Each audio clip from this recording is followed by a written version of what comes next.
Heard this is back far. Greetings, this is Ray Mofield again with the Oral History microphone. We move about Marshall County, as you know, from place to place, and this morning we're on the Bottom Road in the Maple Hill community visiting Mrs. Atlas Armstrong. Her name is Ritchie, and we're going to find out some more things about her and about her family and so on. Miss Ritchie, we're pleased that you let us come today, and we'll start off by asking you if you were born in Marshall County. Yeah, I was born in Marshall County at Oak Level. At Oak Level. Well, that's not too far from here. No. And you're near Oak Valley. You just got all kinds of oaks around Yeah. All right, and you're about how old? 16 plus. 16 plus. You're at least 65. If I live till November, I'll be 80. Well, you've seen a good many things happen in Marshall County. Now, your father was... Bob, Robert Leonard Reeves. Bob Reeves, commonly known as Bob. And your mother? She was a Binkley, Frank Binkley's daughter.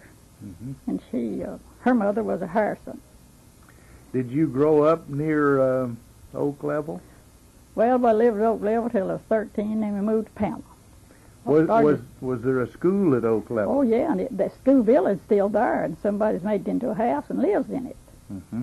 And I started school when I was 4 years old. My first teacher was Raw Cox. My next teacher was Claude Shamble. My next teacher was Betty Shamble. And then Roscoe Shamble. Well, you had three Shambles in a row. They were well represented. Yeah. And then the last teacher I had at Oak Level was Jack Gatlin. And I've heard of him. That's he's kin to Robert Lenee's wife, was he? Well, he's might have been her father. well, Neil Talbert's wife is his daughter. Mm-hmm. Mm-hmm. So Robert and Lee. Yeah, well, I believe they're sisters. So, well, anyway, that's just a sidelight. Oh yeah. Well, I went to school to Oak Level. We moved to Pamela. Went to Pamela. Then we moved over to Pleasant Grove. Went to Pleasant Grove. And I went to Griggs and went to high school to Sharp. Well, I also went to school at Minter and McCain. See, they used to have spring schools, Mm-hmm. 2 months of spring school. Well, I don't know whether it's to get us kids out of the house or what, but they always sent us to that spring school, get rid of us, I reckon. So the rest over the winter, I don't know what else. But, you know, it's always a good thing, those spring schools, because they usually was good teachers. Mm-hmm. And went to spring school to Lady Wallace at Minter, and went to McCain at Miss Mattie Morrison. Well, my teacher at Pamela was Hayes Talbot. Then I went to Pleasant Grove, and first school was Nina Nichols, first teacher. And then was Flora Hartley, and then Emma Johnson Blakeney. Then I started high school to Sharp. The first principal down there was Haynes Miller. Well, I tell you, you have more alma maters than anybody I ever heard of, I believe. That's great. And then we you liked school. Oh, I love school, and I love basketball. Oh, did you play? Yeah, I was in all kind of athletics. I played basketball, and I was in track, and we always went to the fairs they had at Benton, and they wouldn't let us eat. We could only suck a lemon. Well, Because it give us the cramps when we ran or when we played ball. Sure. But I played right on up till I was in the first part of the third year of high school, and then I got married. I didn't go on. That happens to a lot of people. Yeah, a whole lot of them get married. And you married? Married Atlas Armstrong, 21st day of October, 1923. We had 4 children. Already this very week, I've heard a number of people say, well, I sure wish Atlas was around to sell us some watermelons and cantaloupe. Yeah, he was Marshall County's watermelon man. Mm-hmm. That's what they called him, watermelon man. Yeah. He did love to raise them. I don't think at one time, what's the name, Phillips asked me up there at Phillips Chevrolet if Atlas made a lot of money at it. I said, well, no, I don't think he did. I think he raised them just to see how big a watermelon he could raise. Well, there's a lot of pride in producing something. Well, yeah. Watching plants grow. Well, and my daddy, his name was William Reeves. And William first time he married Reed. Well, they had Reeves married a Reed. Yeah. So that, and it was Uncle Jim and Uncle John and Uncle Hugh and Uncle Dave. And Uncle Dave was the sheriff of Marshall County one time. And Uncle Jim married a Waller. Well, they had one daughter, and she married Roscoe Shamel. This was one of the school teachers. They had one daughter, and she married Pete Grippy. They lived in Benton. Sammy Grippy. I remember Sammy Griffith very well. She was in a grocery store, wasn't she, for some time? Best well, I don't recall. know.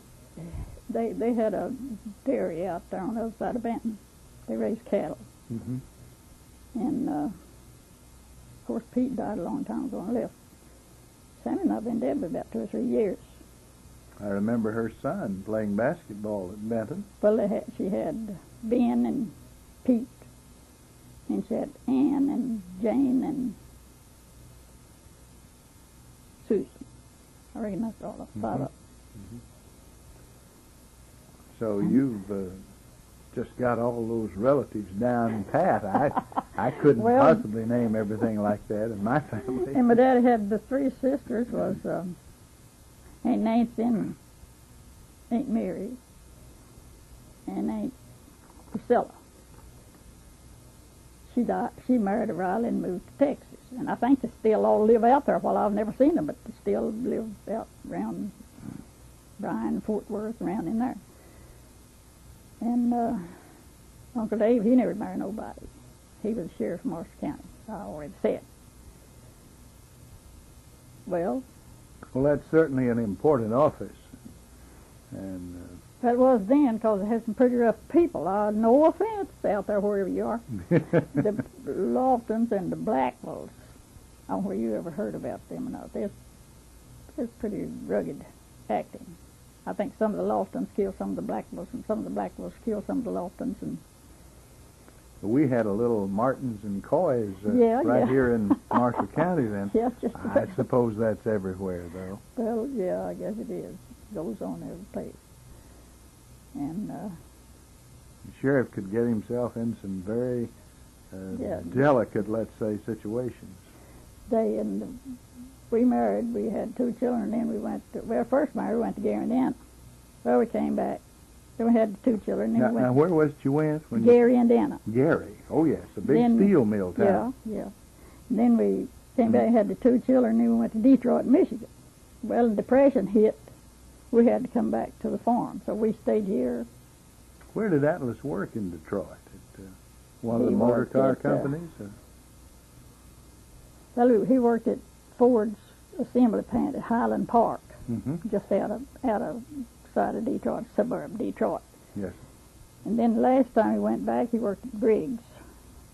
He went a body plant. Yeah. He worked he went up there when the war started. And he stayed there till the war was over, and then he came back home.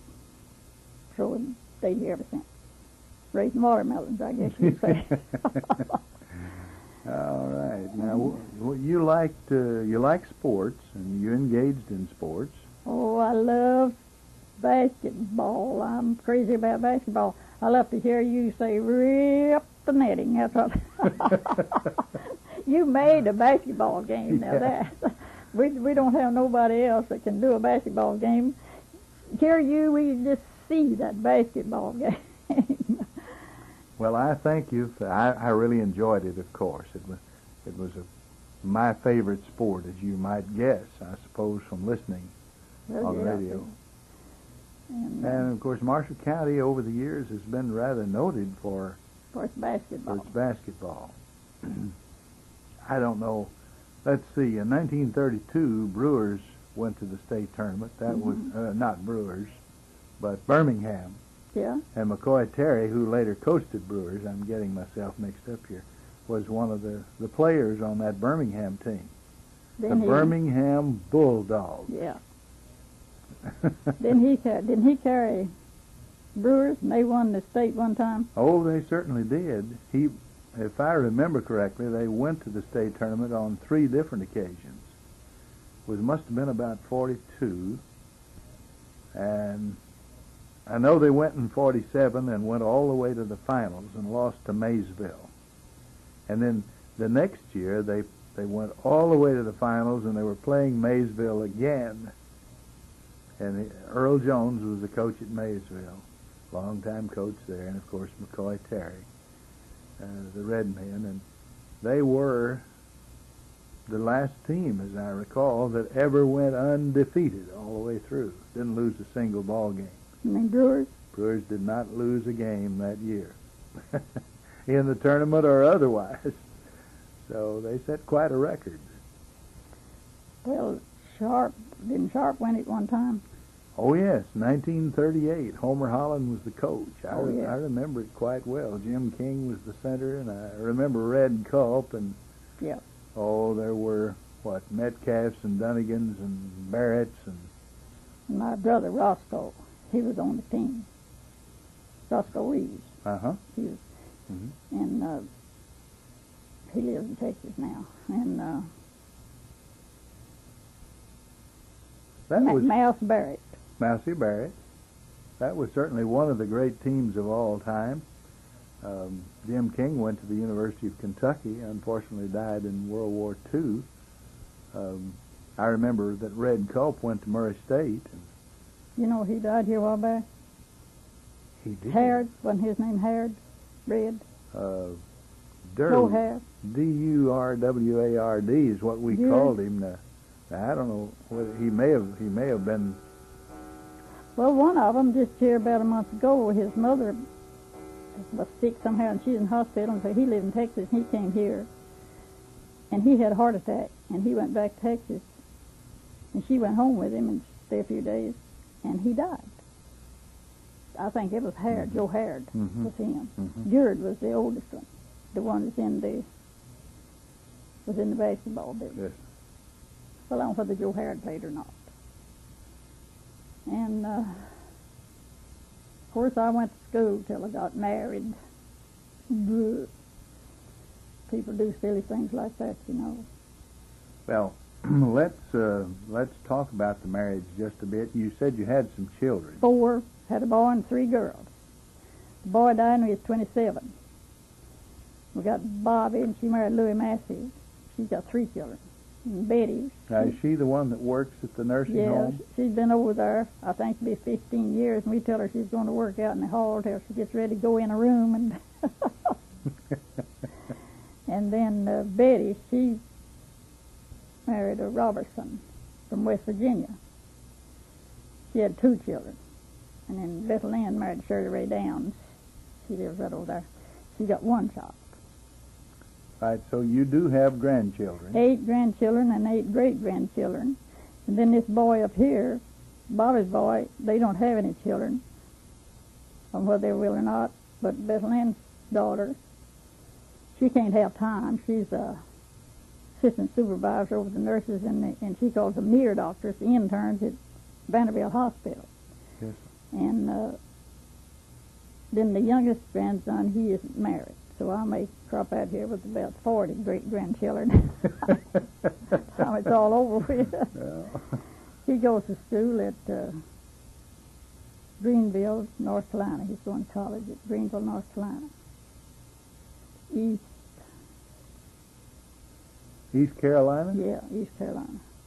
Well, how did you meet Atlas? Was he from this area too? Yeah, he was born and raised out there on the hill. Well, I had an older sister, and he went with her a time or two.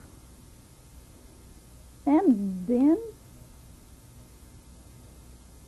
You didn't go on a blind date? Or No. One day he's pacing the house. We lived over there on the hill on the other side where Leon Powell lives, on that road over there. He came by in the buggy, and him and my brother, you know, had run around together a whole lot. So we had a gun barrel for a poker to the fireplace. So I had my gun barrel, I walked out there, and I raised up and said, heads up or heads off. Well, he wouldn't even talk to me. I got mad and went back in the house. So then went to church one night at Sharp and rode with my brother. And another boy wanted me to carry me back home.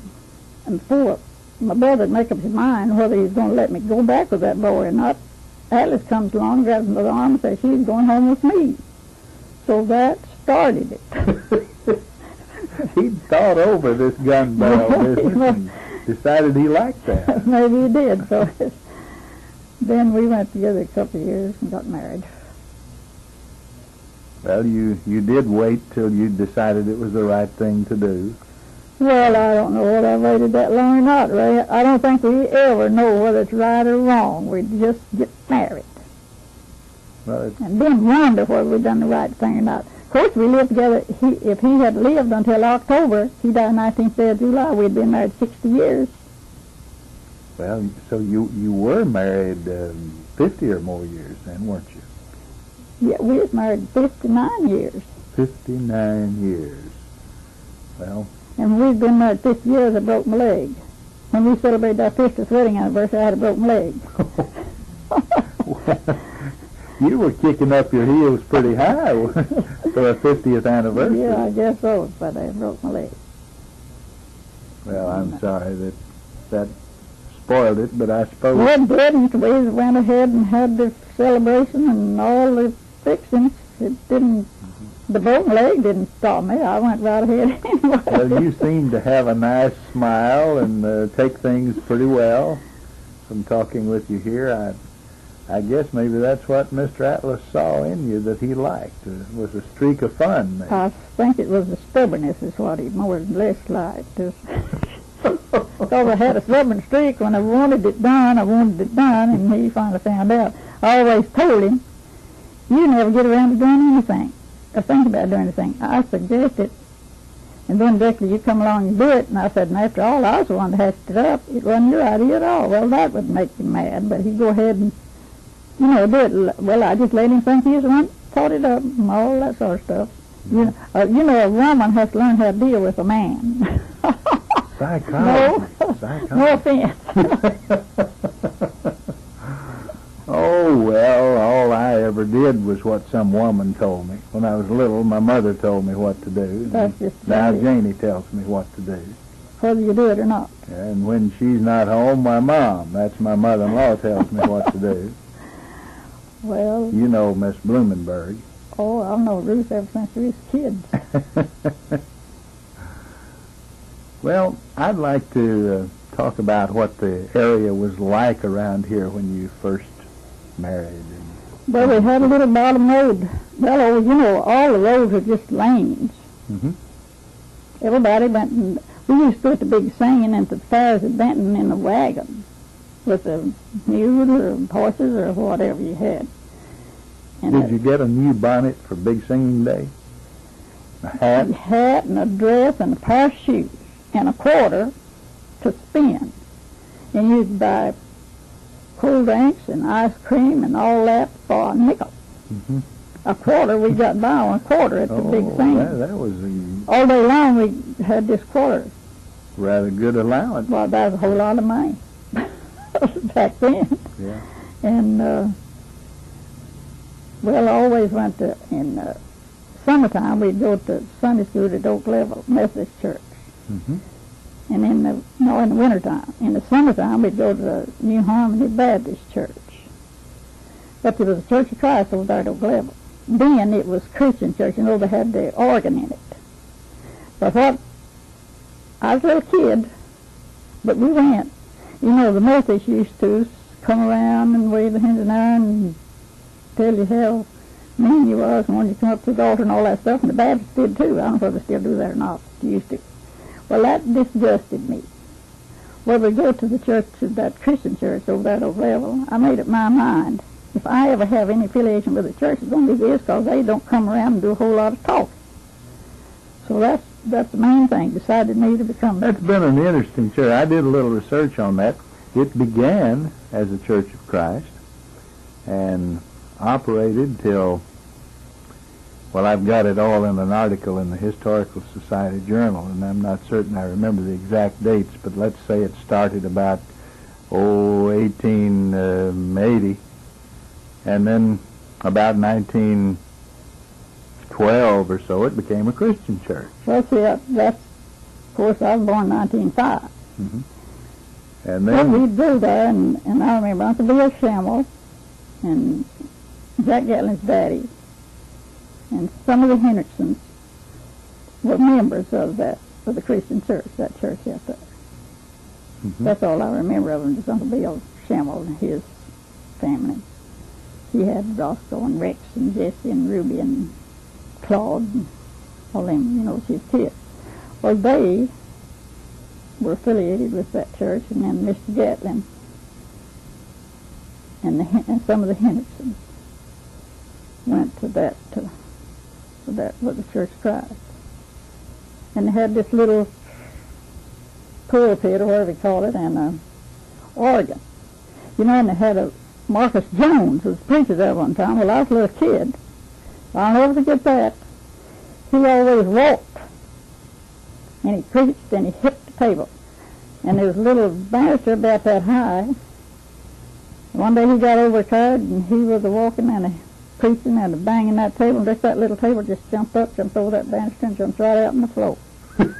Marcus Jones was a preacher. I thought that Marcus Jones was the terriblest preacher I ever saw. Yeah. He made the table jump out. Table jumped right over the fence. Well, they operated till, let's say 58 or so, and then they quit, and then sometime in the 60s it was reorganized as a Church of Christ again, and it's still going under that. Now, before we run out of time, I'd like to ask you about when did you move down in this area? You weren't far from Scale, were you? Well, see, I lived over Pamela. North Scale, just up the road, 3 miles. How big did Scale get?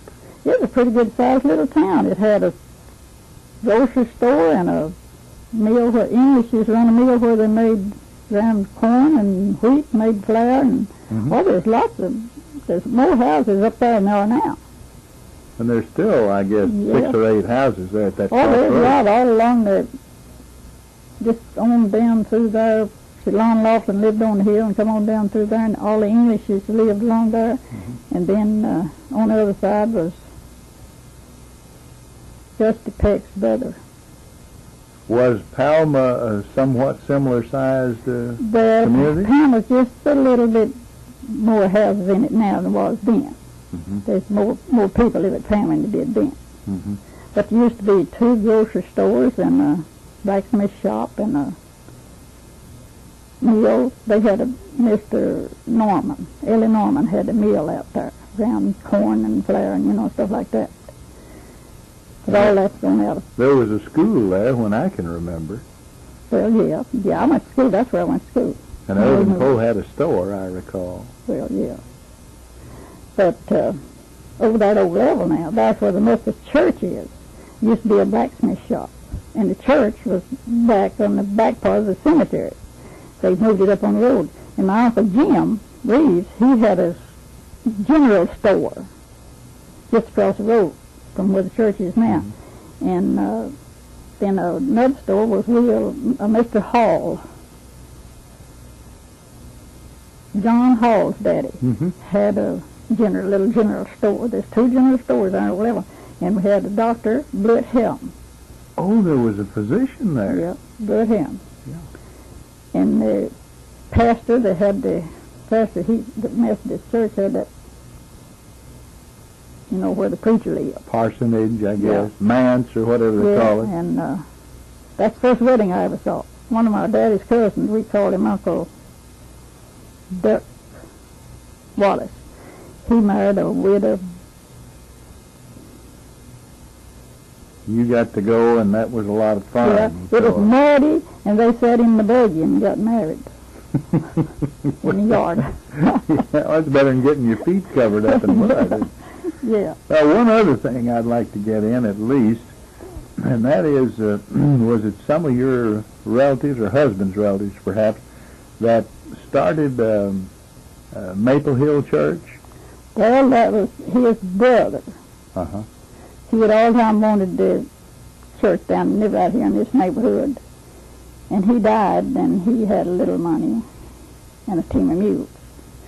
So he took that little money and the team of mules and built that church, built it. Tom Johnson and A.C. Johnson. made the first concrete blocks. I made them right down to the hill. And they were solid concrete blocks. Didn't have a hole. Yes. And carried them up there and laid them and built that church building first. Then we had church there, and then Mr. Faith, Elmer Faith, he lived out there for the hill. And Irvin Johnson and, several, and they were the leaders. And that was his mother. And these older ones died. Well, they just drifted off. So we started going back to Oak Valley. And then Lou Massey, my son-in-law, and Johnny Armstrong, my son, they got together and they're going to start the church back up on the hill. And then Johnny died. So I asked Louis, I said, are you going to let that drop? No, he wasn't going to let it drop. So he went ahead and worked with it and got with some of the rest of them around while they went ahead and went to Oak Valley. Bobby was baptized at Oak Valley. And I reckon Louis was too. And then finally after a while he kept talking, and he finally got it.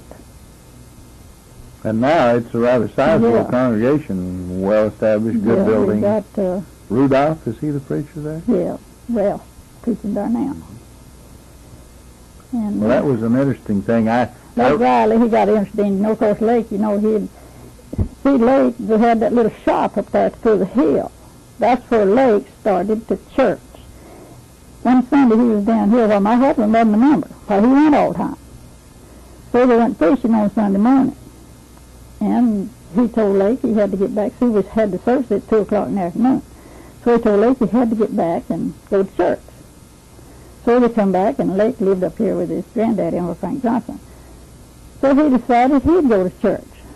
So he came down, and he'd come on a few times, and all of a sudden Lake decided he was going to be baptized, and so he did, and then he took a notion he was going to preach. So he started, first time he preached, I found that little shop. It's just a little shop building up there. And then, of course, Louis talked with him and got it all, and he helped to get the church started back up here at Maple Hill. Yes. So we owe a whole lot of that to Lake. Lake is one time he told me, because I was raised up in Old Baptist, and he told me one time he left to hold me out of the water, so he'd bubbled all the Old Baptists out of me. Well, then he had a tent meeting over yonder on the hill with a big schoolhouse, and he preached till midnight. So as soon as he started home, I said, Lake, you're going to bubble the Old Baptist out of me. So he was raised up in Old Baptist too. I said, you're going to bubble the Old Baptist out of me, he's going to bubble it out of you.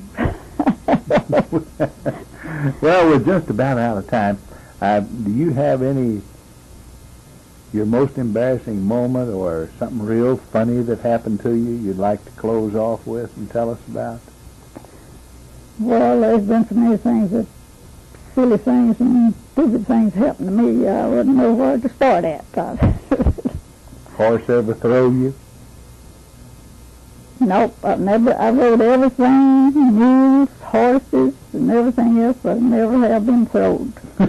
Well, okay. But we had no brown mules. Well, my daddy bought a team of mules from a guy out of Brownsburg, and he told him one was gray and one was brown. So he said, ride the gray mule, let the kids ride the gray mule, but not the brown mule. Well, we lived over yonder on that road coming out from the Highway 68 out there, Pete. And we had all the under creek bottoms. He owned about half of that up and down through there. Well, my daddy was way down the bottom, about 3/4 of a mile. Well, I was up there on the road, and there was a walnut tree down. This old mule was hitched to the tree. Well, Mr. Tom Hill was running for jailer. He lived at Elliott. So we had lived behind him, and he come by, and I was, and my daddy was sitting on the little kids up there, and he'd go to the house and get something.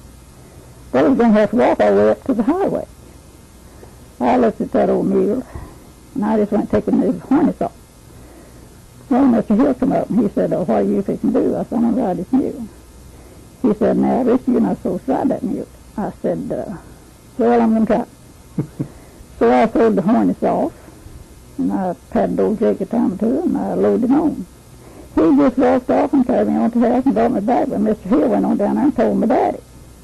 And when I got back, well, I set my dad. Big long switch. I said, what are you going to do with that?